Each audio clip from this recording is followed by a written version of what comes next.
chilling screams and goosebumps. What happens after a good scare? The Seabirds bear witness every Halloween. It is a family thing for us. Harry transforms into the role of Dr. Harry. His children bring their haunting characters to life too. Scaring people is a lot of fun. It is kind of an endorphin release, is to scare people. There's a scientific explanation behind those hair-raising moments. The central concept of neuropsychiatry is that everything comes from the brain. OSU Wexner Medical Center psychiatrist Catherine Brownlow says the basic fear response is what keeps us alive in the face of danger. So if you're like out walking in the woods and a bear jumps out at you, like you should be afraid. Your brain is also a contributor to why fear is fun. While you can experience that kind of deep brain-based fear, the amygdala-based fear, the frontal lobes kind of go, it's all right, you're cool, this is still fun. We're in the business of entertaining with fear. Kelly Collins has spent decades in the haunt industry. Kelly researched what scares people the most. What are they most afraid of? Dark. Yeah, dark. He believes people should embrace what is a performance. Fall into the story. You know, you're reading a good book. You're reading a good book, you get absorbed into the book. What's entertaining for some isn't for others. Honestly, I think clowns, as a kid, clowns creeped me out. A common fear now in the spotlight. The cultural explanation has shifted, and so the meaning that we have for clowns have changed the ways that our brains perceive them. Dr. Brownlow cautions against pushing people into facing their fears, especially little ones.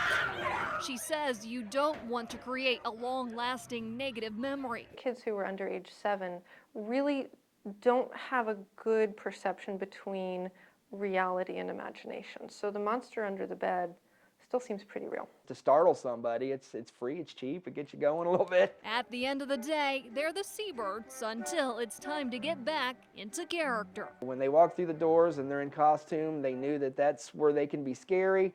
And from there, when we leave, you're back to being your normal self again.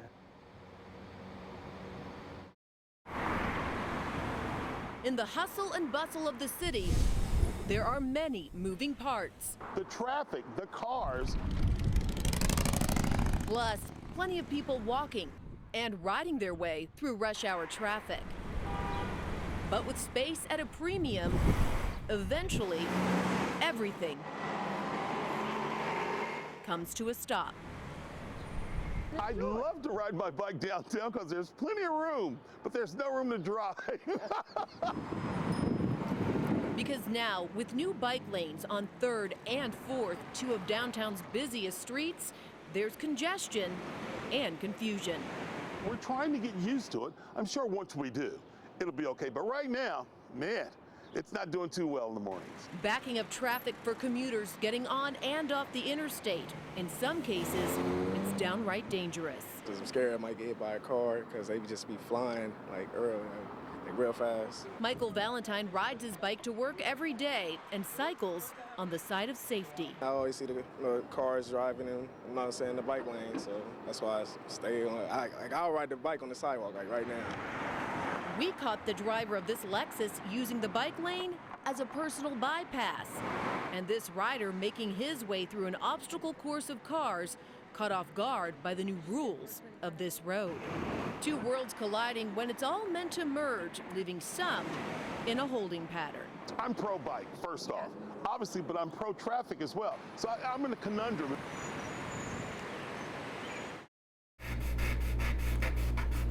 Samantha Bennett found her passion when she had nothing but time to heal. I remember drawing in the hospital. Her body became a canvas for a deadly disease. My fingertips were just falling off. My skin turned black, and then, as it creeped up, creeped kind of from the inside out. Samantha is known as a medical miracle. She survived bacterial meningitis after being diagnosed at just 9 months old. I think that they just thought I was a baby with a fever, and I had flu-like symptoms. A disease difficult to diagnose in the early stages, says Dennis Cunningham, a pediatric infectious disease doctor. Not only is this a scary disease that can kill people, and it moves so quickly, you literally can see the rash evolving. Dr. Cunningham calls the meningococcal vaccine a safety net, one required in Ohio and other states for school-age children. And it's so important to vaccinate kids at this age because really your later years in high school and your first year at colleges, especially if you live in a dorm, those are high-risk times for this meningococcal meningitis. Samantha embraced her scars to connect meningitis awareness and her artwork. Later in life, she experienced a different loss. And at 34 weeks, our son Jonas was born by an emergency C-section, and he survived for 2 days. Butterflies she saw on doors in the maternity ward signaled a grieving mother. I wanted to paint butterflies for women so they would have just a place for healing. A talent that blossomed The New York one took a lot of concentration into cityscapes and sunflower fields. until, after I had my own children, I kind of started to realize that I could speak out and help other people. Her body no longer a canvas, but an instrument to beautify the world. Do I wish that I could have gotten to this point without as much pain that I've been through? Yeah. Do I wish that I could have had my little boys without having to know the sadness that a mother can feel if she's lost a baby? Yeah, I do. But I think everything happens as it's supposed to. Tara, it was an emotional time as crowds of people lit these candles in Smith's honor. You can see the memorial behind me continues to grow. This area was filled with people remembering the man who wore badge number 1386.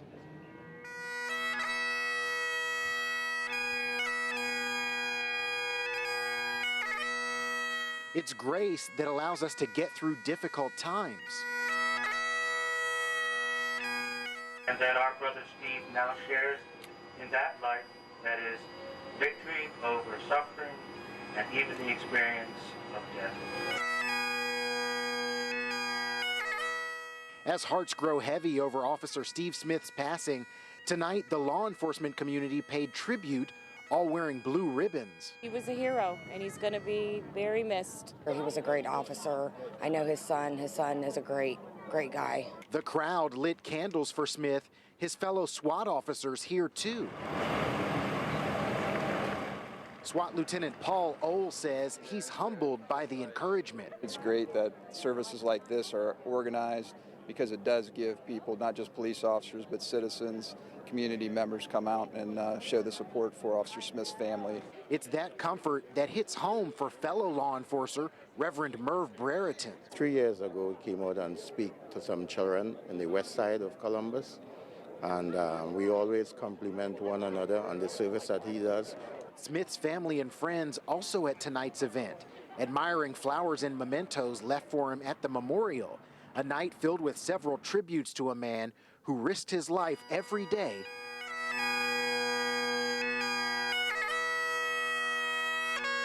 to keep us safe. Lieutenant Ohl tells me Smith was on the SWAT team for just over 3 years. He says he was a guy who loved thrills and will be dearly missed, but always remembered.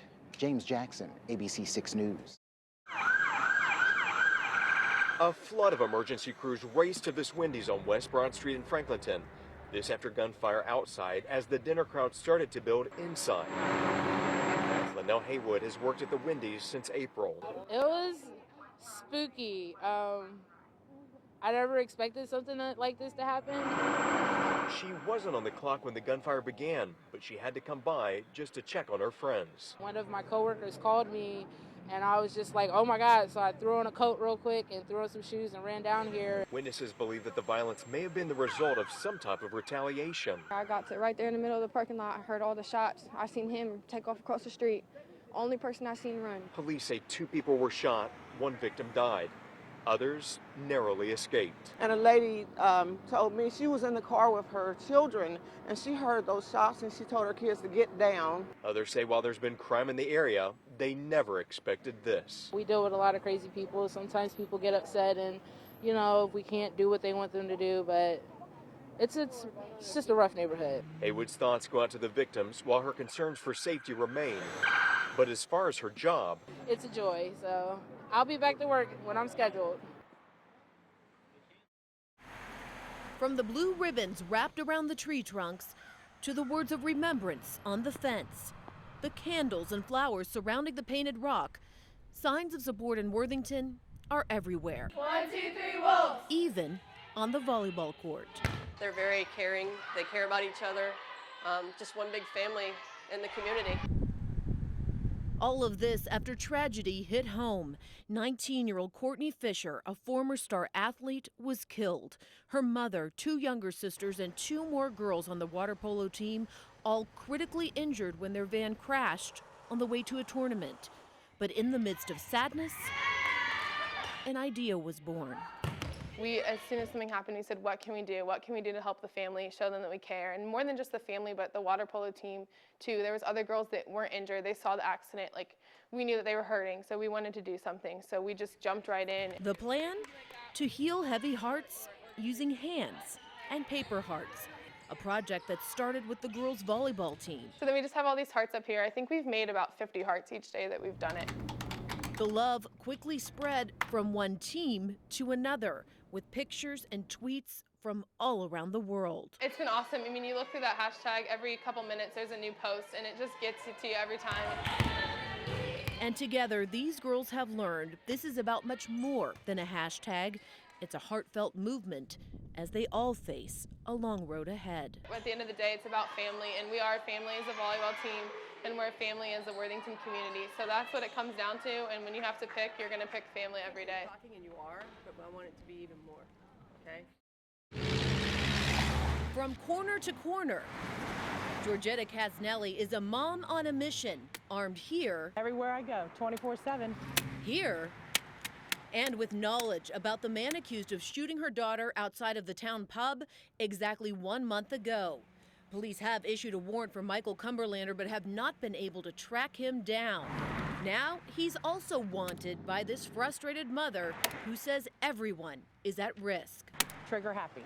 And I'm worried that now that he's going to take to other crimes. So she's taking to social media and the streets to make sure that justice is served. Hopefully somebody will see one of these posters and call 911. Concerned that it's failed so many times before, because Cumberlander has a long criminal history that includes drug and gun charges.